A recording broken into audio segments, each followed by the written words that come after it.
ಮತ್ತೆ ಇನ್ನೊಂದು ಸರ್, ಇದೇ ಮಧ್ಯಪ್ರಾಚ್ಯ ಯುದ್ಧ ನಡೆದಾಗ 1991 ಅವತ್ತು 15 ದಿವಸಕ್ಕೆ ನಮ್ಮ ಫಾರಿನ್ ಎಕ್ಸ್ಚೇಂಜ್ ಖಾಲಿಯಾಗಿ ಹೋಗಿರುತ್ತೆ. ಇವತ್ತು ನಾವು $728 ಶತಕೋಟಿ ಫಾರಿನ್ ಎಕ್ಸ್ಚೇಂಜ್ ಅನ್ನು ಇಟ್ಕೊಂಡಿದೀವಿ, ಸುಮಾರು 1 ವರ್ಷಕ್ಕಾಗುವಷ್ಟು. ಆ ಯೋಗ್ಯತೆ ಇವ್ರಿಗೆ ಇರಲಿಲ್ಲ.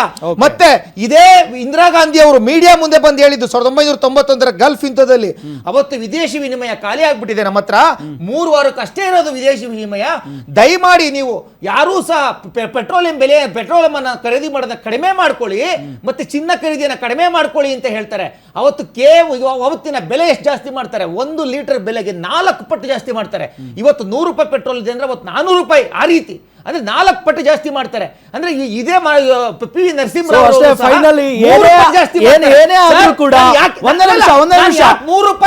ಅಂತಂದ್ರೆ ಇವ್ರು ಮಾಡಿರ್ತಕ್ಕಂಥ 3 ಪಟ್ಟು 4 ಪಟ್ಟು ಬೆಲೆ ಜಾಸ್ತಿ ಮಧ್ಯಪ್ರಾಚ್ಯದ್ದು ಹೋಲಿಸ್ಕೊಂಡ್ರೆ ₹3 ನಾವು ಮಾಡಿರೋದಲ್ಲ, ಅದು ಮೂಲ ಬೆಲೆ ಮೇಲೆ ಜಾಸ್ತಿ ಆಗಿರ್ತಕ್ಕಂಥದ್ದು. ಆ ಒಂದು ನಾಲೆಡ್ಜ್ ಅನ್ನ ಇಟ್ಕೊಂಡು ದಯಮಾಡಿ ನಮ್ಮ ಕಾಂಗ್ರೆಸ್ ವಕ್ತಾರರು ಮಾತಾಡಬೇಕು ಅಂತ ನಾನು ಕೇಳ್ಕೊಳ್ತೀನಿ. ಈಗ ಮತ್ತೊಬ್ರು ಅತಿಥಿ ನಮ್ಮನ್ನ ಜಾಯ್ನ್ ಆಗಿದ್ದಾರೆ, ಹೂಡಿಕೆ ತಜ್ಞರಾಗಿರುವಂತಹ ರುದ್ರಮೂರ್ತಿ ಅವರು. ಸರ್ ನಮಸ್ಕಾರ, ಕಾರ್ಯಕ್ರಮಕ್ಕೆ ಸ್ವಾಗತ. ಸರ್, ಏನ್ ಹೇಳ್ತೀರಿ? ಸದ್ಯದ ಪರಿಸ್ಥಿತಿ ಹಿಂಗಿದೆ, ಜೊತೆಗೆ ಜನಸಾಮಾನ್ಯರ ಮೇಲೆ ಇದು ದೊಡ್ಡ ಮಟ್ಟದ ಹೊರೆ. ಸರ್, ಭಾರತದ ಆರ್ಥಿಕ ಪರಿಸ್ಥಿತಿ ಸದ್ಯಕ್ಕೆ ಹೆಂಗಿದೆ ಸರ್, ವಿವರಿಸ್ತಾ ಹೋಗೋದಾದ್ರೆ? ನೋಡಿ, ಮೊದಲನೇದಾಗಿ ಈ ಪೆಟ್ರೋಲ್ ಡೀಸೆಲ್ ದರ ಏರಿಕೆ ಏನು ₹3 ಮಾಡಿದ್ದಾರೆ, ಹಾಗೂ ಚಿನ್ನವನ್ನ ಖರೀದಿ ಮಾಡಬೇಡಿ ಅಂತ ಫಸ್ಟ್ ಅದೊಂದು ಸಜೆಷನ್ ಕೊಟ್ಟರು. ನಂತರ ಇಂಪೋರ್ಟ್ ಡ್ಯೂಟಿಯನ್ನ 6% ಇದ್ದಂತಹ ಡ್ಯೂಟಿಯನ್ನ 15% ಮಾಡಿದ್ರು. ಅಂದ್ರೆ ಅದರಲ್ಲಿ 2 ಅಂಶ ಬರುತ್ತೆ. ಒಂದು ಆಮದು ಶುಲ್ಕ ಅಥವಾ ಬೇಸಿಕ್ ಕಸ್ಟಮ್ ಡ್ಯೂಟಿ ಬರುತ್ತೆ, ಇನ್ನೊಂದು ಅಡಿಷನಲ್ ಸೆಸ್ ಅಂತ ಬರುತ್ತೆ. ಎರಡು ಒಟ್ಟಾರೆ ಹೇಳೋದಾದ್ರೆ ಸಿಂಪಲ್ ಆಗಿ 6% ಇರೋದನ್ನ 15% ಮಾಡಿದ್ರು. ಈಗ ಪೆಟ್ರೋಲ್ ಡೀಸೆಲ್ ಅನ್ನ ₹3 ಪ್ರತಿ ಲೀಟರ್ಗೆ ಏರಿಕೆ ಮಾಡಿದ್ದಾರೆ. ನಾನು ಫಸ್ಟ್ ಏನ್ ಹೇಳ್ತೀನಿ ಅಂದ್ರೆ, ಇದು ಪೊಲಿಟಿಕಲ್ ಟಾಪಿಕ್ ಅಲ್ಲ. ಹೌದು. ಸೊ ನೀವು ಇಲ್ಲಿ ಬಿಜೆಪಿ, ಕಾಂಗ್ರೆಸ್, ಜನತಾದಳ, ಆಪು ಇವ್ರನ್ನೆಲ್ಲ ಕೂಡಿಸ್ಕೊಂಡು ಇಲ್ಲಿ ಮೋದಿ ಸರಿನಾ, ರಾಹುಲ್ ಗಾಂಧಿ ಸರಿನಾ, ಅಥವಾ ಇಲ್ಲಿ ದೇವೇಗೌಡರು ಸರಿನಾ, ಇಲ್ಲ ಅಂದ್ರೆ ಕೇಜ್ರಿವಾಲ, ನನಗೆ ಗೊತ್ತಿಲ್ಲ, ಚರ್ಚೆ ಆಗ್ತಾ ಇದೆ. ಈಗ ಮೋದಿ ಸರ್ಕಾರ ಏರಿಕೆ ಮಾಡ್ಬಿಟ್ಟಿದೆ. ಅದಕ್ಕೆ ನಾನೇನ್ ಹೇಳ್ತಿದ್ದೀನಿ, ಜನರು ಇವತ್ತು ಖಂಡಿತ ದಡ್ರಲ್ಲ. ಯಾರೆಷ್ಟೇ ಕೂಗಾಡಿದ್ರು ಕೂಡ ಜನರಿಗೆ ಕಾಮನ್ ಸೆನ್ಸ್ ಇದೆ. ಇದಕ್ಕೆ ನೀವೇನ್ ನಂತರ CA ಓದಬೇಕು, 5 ಮಾಸ್ಟರ್ ಡಿಗ್ರಿ ಮಾಡ್ಬೇಕು, ಏನು ಬೇಡ. 10th ಫೇಲ್ ಆಗಿರೋರ್ಗು ನಾನು ಹೇಳೋ ಮಾತು ಕ್ಲಿಯರ್ ಆಗಿ ಅರ್ಥ ಆಗುತ್ತೆ. ಏನು ಅಂದ್ರೆ, ಈಗ ಅಂತಾರಾಷ್ಟ್ರೀಯ ಮಾರುಕಟ್ಟೆಯಲ್ಲಿ ಕಚ್ಚಾ ತೈಲದ ಬೆಲೆಗಳಲ್ಲಿ ಭಾರಿ ಪ್ರಮಾಣದ ಏರಿಕೆ ಆಗಿದೆ. ಎಷ್ಟಾಗಿದೆ ಅಂತ ನೀವು ನೋಡೋದಾದ್ರೆ, ಈ ವರ್ಷದ ಬಿಗಿನಿಂಗ್ ಅಲ್ಲಿ $60 ಪ್ರತಿ ಬ್ಯಾರೆಲ್ಗೆ ಕಚ್ಚಾ ತೈಲ ಇತ್ತು.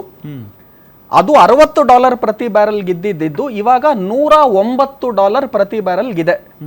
$60 ಒಂದು ಬ್ಯಾರೆಲ್ ಗಿದ್ದಂತಹ ಕಚ್ಚಾ ತೈಲ ಇವಾಗ $109 ಪ್ರತಿ ಬ್ಯಾರೆಲ್ ಗಿದೆ. ಅಂದ್ರೆ ಎಷ್ಟು ಏರಿಕೆ ಆಗಿದೆ ಅಂತಾರಾಷ್ಟ್ರೀಯ ಮಾರುಕಟ್ಟೆಯಲ್ಲಿ ಕಚ್ಚಾ ತೈಲ ಅಂದ್ರೆ 80% 100% ಏರಿಕೆ ಕಳೆದ ಈ ವರ್ಷದಲ್ಲೇನೆ ನೀವು ಲೆಕ್ಕ ಹಾಕಿದ್ರೆ ಒಂದು 4-5 ತಿಂಗಳಲ್ಲಿ ಆಗಿದೆ. ಈಗ ಯುದ್ಧ ಶುರುವಾದಾಗಿಂದ ನೀವು ಲೆಕ್ಕ ಹಾಕ್ತೀರಾ ಅಂದ್ರೆ ಅವಾಗ ಹತ್ತತ್ರ $70 ಪ್ರತಿ ಬ್ಯಾರೆಲ್ಗೆ ಕಚ್ಚಾ ತೈಲ ಇತ್ತು, ಯುದ್ಧ ಶುರುವಾಗಕ್ ಮುಂಚೆ, ಅಂದ್ರೆ ಫೆಬ್ರವರಿ 28ನೇ ತಾರೀಕು. ಸೊ ಅವಾಗ ಇದ್ದಂತಹ ಕಚ್ಚಾ ತೈಲದ ಬೆಲೆ ಎಷ್ಟು ಅಂದ್ರೆ $70 ಪ್ರತಿ ಬ್ಯಾರೆಲ್ಗಿತ್ತು. ಈಗ ಎಷ್ಟಾಗಿದೆ ಅಂದ್ರೆ $109 ಪ್ರತಿ ಬ್ಯಾರೆಲ್ಗಾಗಿದೆ. ಅಂದ್ರೆ ನೀವು ಕಚ್ಚಾ ತೈಲದ ಬೆಲೆಗಳು ಅಂತಾರಾಷ್ಟ್ರೀಯ ಮಾರುಕಟ್ಟೆಯಲ್ಲಿ ನಿಮಗೆ 70-80% ಏರಿಕೆ ಆಗಿದೆ. ಯಾಕೆ ಏರಿಕೆ ಆಯಿತು ಕಚ್ಚಾ ತೈಲದ ಬೆಲೆ ಅಂದ್ರೆ, ಮುಖ್ಯವಾಗಿ ಇರಾನ್, ಇಸ್ರೇಲ್, ಅಮೆರಿಕ ನಡುವೆ ನಡೆದಂತಹ ಈ ಯುದ್ಧ, ನಡೀತಾ ಇರುವಂತಹ ಯುದ್ಧ, ಇದೇನಿದೆ ಇಲ್ಲಿಂದಾನೇ ಕಚ್ಚಾ ತೈಲ ಪ್ರೊಡ್ಯೂಸ್ ಆಗೋದು. ನಾವು ಏನ್ ಮಾಡ್ತೀವಿ, ಕಚ್ಚಾ ತೈಲವನ್ನ ಆಮದು ಮಾಡ್ಕೊಂತೀವಿ. ಭಾರತ ದೇಶದಲ್ಲಿ ಕಚ್ಚಾ ತೈಲ ನೆಕ್ಸ್ಟ್ ಟು 0. ಅಂದ್ರೆ ಚಿನ್ನ ಆಗಿರ್ಬೋದು, ಕಚ್ಚಾ ತೈಲ ಆಗಿರ್ಬೋದು, ನಿಮಗ್ ಬೇಕು ಅಂದ್ರೆ ನಾವು ಬೇರೆ ದೇಶದಿಂದ ಆಮದು ಮಾಡ್ಕೋಬೇಕು. ನೀವ್ ಯಾವಾಗ ಬೇರೆ ದೇಶದಿಂದ ಆಮದು ಮಾಡ್ಕೊಂತೀರಾ, ಪೇಮೆಂಟ್ ಅನ್ನ ನೀವು ಡಾಲರ್ ಅಲ್ಲೇ ಕೊಡಬೇಕು. $1 ಹತ್ತತ್ರ ₹80, ₹82 ಇದ್ದಿದ್ದು ಈಗ ನಿನ್ನೆ ರೇಟು, ಲೇಟೆಸ್ಟ್ ರೇಟ್ ಹೇಳ್ತಿದ್ದೀನಿ, ಶನಿವಾರ ಭಾನುವಾರ ಮಾರ್ಕೆಟ್ ಇರೋದಿಲ್ಲ, ನಿನ್ನೆ ಲೇಟೆಸ್ಟ್ ಕ್ಲೋಸಿಂಗ್ ರೇಟ್ ನೋಡಿದ್ರೆ $1ಗೆ ₹96 ಇದೆ ಇವಾಗ. ಅಂದ್ರೆ ದಾಖಲೆ ಪ್ರಮಾಣದ ಕುಸಿತವನ್ನ ರೂಪಾಯಿನ ಮೌಲ್ಯ ಕಾಣ್ತಾ ಇದೆ. $1 ₹96 ಇದೆ. ಈಗ ಸಿಂಪಲ್ ಈಕ್ವೇಶನ್ ಏನು ಅಂದ್ರೆ, ನೀವು ಯಾವಾಗ ಕಚ್ಚಾ ತೈಲವನ್ನ ಆಮದು ಮಾಡ್ಕೊಂತೀರಾ, ಪೇಮೆಂಟ್ ಅನ್ನ ನೀವು ಡಾಲರ್ ಅಲ್ಲೇ ಕೊಡಬೇಕು. ನಾನು ರೂಪಾಯಲ್ಲಿ ಪೇಮೆಂಟ್ ಮಾಡ್ತೀನಿ ಅಂದ್ರೆ ಆಗಲ್ಲ. ಅದೇ ತರ ಚಿನ್ನವನ್ನ ನೀವು ಯಾವಾಗ ಆಮದು ಮಾಡ್ಕೊಂತೀರಾ, ಅದರ ಪೇಮೆಂಟ್ ಅನ್ನು ಡಾಲರ್ ಅಲ್ಲೇ ಕೊಡಬೇಕು. ಕಳೆದ ವರ್ಷ $72 ಬಿಲಿಯನ್ ಅಷ್ಟು ಚಿನ್ನವನ್ನ ನಾವು ಆಮದು ಮಾಡ್ಕೊಂಡಿದೀವಿ. $72 ಬಿಲಿಯನ್. ಅಂದ್ರೆ ರೂಪಾಯಿನ ಮೌಲ್ಯ ಕೇಳಬೇಕು ಅಂದ್ರೆ 7,000 ಕೋಟಿ ರೂಪಾಯಿಗಳಷ್ಟು ಚಿನ್ನವನ್ನ ನೀವು ಆಮದು ಮಾಡ್ಕೊಂಡಿದ್ದೀರಾ. 10% ನಿಮ್ಮ ಒಟ್ಟಾರೆ ಇಂಪೋರ್ಟ್ ಏನಿದೆ, ಟೋಟಲ್ ಇಂಪೋರ್ಟ್ ಏನಿದೆ, ಅದರಲ್ಲಿ 10% ಬರೀ ಚಿನ್ನದ ಇಂಪೋರ್ಟೇ ಇದೆ. ಸೊ ಮೋದಿ ಅವ್ರು ಏನ್ ಹೇಳ್ತಾ ಇದ್ದಾರೆ, ಚಿನ್ನವನ್ನ ನಾವು ಇಂಪೋರ್ಟ್ ಮಾಡೋದನ್ನ ಕಡಿಮೆ ಮಾಡಿದ್ರೆ ನಮ್ಮ ದೇಶಕ್ಕೆ ಒಳ್ಳೇದಾಗತ್ತೆ, ರೂಪಾಯಿನ ಮೌಲ್ಯದ ಕುಸಿತವನ್ನ ತಡೆಗಟ್ಟಬಹುದು. ಚಿನ್ನ ನೀವು ಖರೀದಿ ಮಾಡ್ಲಿಲ್ಲ ಅಂದ್ರೆ ಪ್ರಾಣಕ್ಕೇನು ಹಾನಿ ಇಲ್ಲ. ನೀವು ಅದೇ ಊಟ ಮಾಡಬೇಡಿ, ಮೆಡಿಸನ್ ಖರೀದಿ ಮಾಡಬೇಡಿ, ಅವಾಗ ಖಂಡಿತವಾಗ್ಲೂ ಅದು ಜನಸಾಮಾನ್ಯರಿಗೆ ತೊಂದರೆ ಆಗುತ್ತೆ. ಈಗ ಫಸ್ಟ್ ಆಫ್ ಆಲ್ ಒಂಚೂರು ಯೋಚನೆ ಮಾಡಬೇಕು, 145 ಕೋಟಿ ಜನಸಂಖ್ಯೆಯಲ್ಲಿ ಚಿನ್ನ ಖರೀದಿ ಮಾಡೋರು ಎಷ್ಟು ಜನ ಇದ್ದಾರೆ ಅಂತ ನೀವು ನೋಡಿ. ಫಸ್ಟ್ ಆಫ್ ಆಲ್ 145 ಕೋಟಿ ಜನಸಂಖ್ಯೆಯಲ್ಲಿ ಹತ್ತತ್ರ 80 ಕೋಟಿ ಜನಸಂಖ್ಯೆಗೆ ಎರಡೊತ್ತು ಊಟ, ನಿದ್ದೆ ಮಾಡಕ್ಕೆ ಜಾಗ, ಒಂದು ಸೂರು, ಒಂದು ಕೆಲಸನೇ ಅವ್ರ ಹತ್ರ ಇಲ್ಲ. ಸೊ ಚಿನ್ನ ಖರೀದಿ ಮಾಡೋರ್ ಸಂಖ್ಯೆ ತುಂಬಾ ಕಡಿಮೆ ಇದೆ. ಫಸ್ಟ್ ಆಫ್ ಆಲ್ ದುಡ್ಡಿರೋರು ಮಾತ್ರ ಚಿನ್ನ ಖರೀದಿ ಮಾಡಬಹುದು. ಇಂತ ಹೈ ರೇಟ್ ಅಲ್ಲಿ ಯಾಕೆ ತಗೊಂತೀರಾ? ಚಿನ್ನ ಖರೀದಿ ನೀವು ಮಾಡುವಾಗ ರೂಪಾಯಲ್ಲಿ ಕೊಡ್ತೀರಾ. ನೀವೀಗ ಅಂಗಡಿಗೆ ಹೋಗ್ಬಿಟ್ಟು ನಾನು ಚಿನ್ನ ಬೇಕು ನೀವು ತಗೊಂಡ್ರೆ ದುಡ್ಡನ್ನ ನೀವು ರೂಪಾಯಿನ ಮೌಲ್ಯದಲ್ಲಿ ಕೊಡ್ತೀರಾ.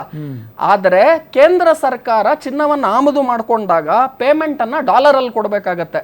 ಸೊ ಹಾಗಾಗಿ ಡಾಲರ್ ಮೌಲ್ಯ ಏರಿಕೆ, ರೂಪಾಯಿನ ಮೌಲ್ಯದ ಕುಸಿತವನ್ನ ತಡೆಗಟ್ಟೋದಕ್ಕೆ ಚಿನ್ನ ಜಾಸ್ತಿ ಖರೀದಿ ಮಾಡಬೇಡಿ, ಇನ್ನೊಂದು ವರ್ಷ ಕಡಿಮೆ ಮಾಡಿ. ಅವ್ರೇನ್ ಹೇಳ್ತಾ ಇದಾರೆ, ಈಗ ನೀವು ಮದುವೆ ಮಾಡ್ಬೇಕು ಅಂತಿದ್ದೀರಾ, ತಾಳಿ ಬೇಕು ನಿಮ್ಗೆ, ತಗೊಳ್ಳಿ. ಕಾಲುಂಗ್ರ ಬೇಕು, ತಗೊಳ್ಳಿ. ಅದನ್ನ ತಗೋಬೇಡಿ ಅಂತ ಅವ್ರು ಹೇಳ್ತಾರೆ. ಅಂದ್ರೆ ಗ್ರಾಮ್ ಗಟ್ಲೆ, ಕೆಜಿ ಗಟ್ಲೆ ಚಿನ್ನ ತಗೋಬೇಡಿ. ಇಲ್ಲ ನಾನು ತಗೊಂತೀನಿ ಅಂದ್ರೆ ತಗೊಳ್ಳಿ, ರೇಟ್ ಜಾಸ್ತಿ ಕೊಡ್ತೀರಾ ಅಷ್ಟೇ. ಸೊ ಪರ್ಯಾಯವಾಗಿ ಬೇರೆ ಎಲ್ಲೆಲ್ಲಿ ಹೂಡಿಕೆ ಮಾಡಬಹುದು ಯೋಚನೆ ಮಾಡಿ. ಒಂದ್ ನಿಮಿಷ ಸರ್, ನೀವು ಮಾತಾಡುವಾಗ ನಾವು ಕೇಳಿಸ್ಕೊಂತೀವಿ, ಆಮೇಲೆ ನೀವು ಕೂಗಾಡೋದ್ರ ಜನ ನಿಮ್ಮೆಲ್ಲ ಬೇಜಾರು ಮಾಡ್ಕೊಂತಾರ. ಅವ್ರಿಗೊಂಚೂರು ಅರ್ಥ ಆಗ್ಲಿ, ಅವ್ರ